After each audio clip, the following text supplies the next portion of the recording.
इस वीडियो में हम क्लास 9th मैथ्स की प्रश्नावली 13.5 का क्वेश्चन नंबर 9 करेंगे। 3 मीटर गहरी और 40 मीटर चौड़ी एक नदी 2 किलोमीटर प्रति घंटा की चाल से बहकर समुद्र में गिरती है। 1 मिनट में समुद्र में कितना पानी गिरेगा? देखिए, it's a very good question. Students को इस क्वेश्चन को करने में प्रॉब्लम होती है, बट मैं आपको सिंपल वे में समझाऊंगा। देखो माय डियर, नदी को हम एक ऐसा स्वरूप दे देते हैं। ये नदी है, नदी की चौड़ाई है, ये कितनी है? 40 मीटर।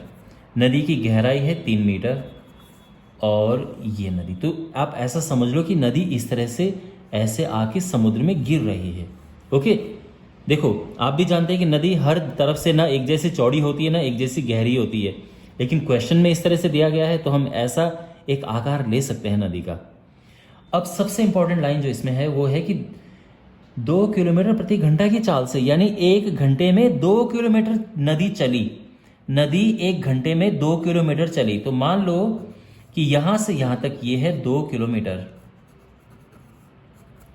तो इसको हम एक पूरा घनाभ का आकार दे सकते हैं ये, और ये समझ लो कि ये एक नदी थी और नदी का इतना हिस्सा 1 घंटे में समुद्र में गिरता है। समझ गए आप बात को? तो अगर हम ये आयतन निकाल पाए तो हम ये इस नतीजे पर पहुंच सकते हैं कि 1 घंटे में इतना जो आयतन पानी है वो समुद्र में गिरेगा। बात समझ आ गई? तो हमें इसका आयतन ज्ञात करना है। तो ये जो घनाभ है इसकी लंबाई क्या होगी? तो लंबाई ये है 2 किलोमीटर, यानी 2000 मीटर। ठीक है ना? आप जानते हैं कि 1 किलोमीटर में 1000 मीटर होते हैं, 2 किलोमीटर में 2000 मीटर। चौड़ाई है 40 मीटर और जो ऊंचाई है या गहराई है वो है 3 मीटर। तो आराम से हम इसका आयतन ज्ञात कर सकते हैं। इसका आयतन होता है लंबाई गुणा चौड़ाई गुणा ऊंचाई। तो लंबाई क्या है? 2000, चौड़ाई है 40 मीटर और ऊंचाई है 3 मीटर। अब इसका गुणा करेंगे तो 4 3 12 दूनी 24, 1 2 3 4 0। इतना मीटर क्यूब पानी नदी में गिरता है। तो देखो इसका मतलब ये है कि 1 घंटे में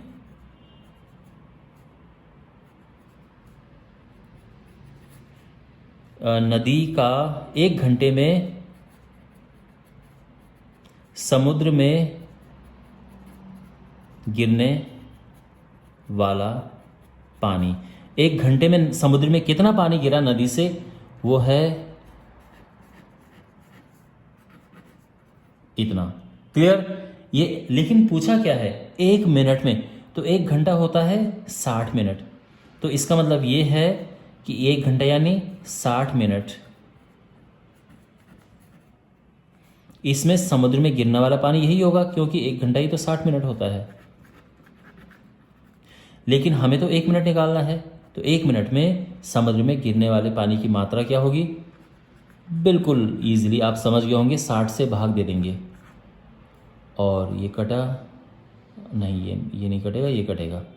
6 चौके 24 और ये आ जाएगा 4000 मीटर क्यूब, और ये हमारा आंसर है।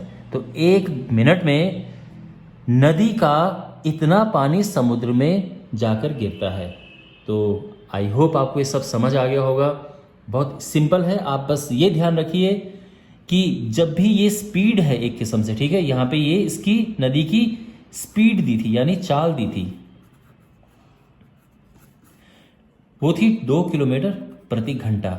इसलिए मैं इस नतीजे पर पहुंचा कि 1 घंटे में 2 किलोमीटर नदी चलती है, तो 2 किलोमीटर नदी का पानी गिरता है इसमें, इसलिए मैंने इसकी लंबाई 2 किलोमीटर ले ली और फिर मैं इस नतीजे पर पहुंचा कि 1 घंटे में इतना आयतन पानी नदी में गिरा। तो मैं उम्मीद करता हूं कि आपको ये सब समझ आया होगा।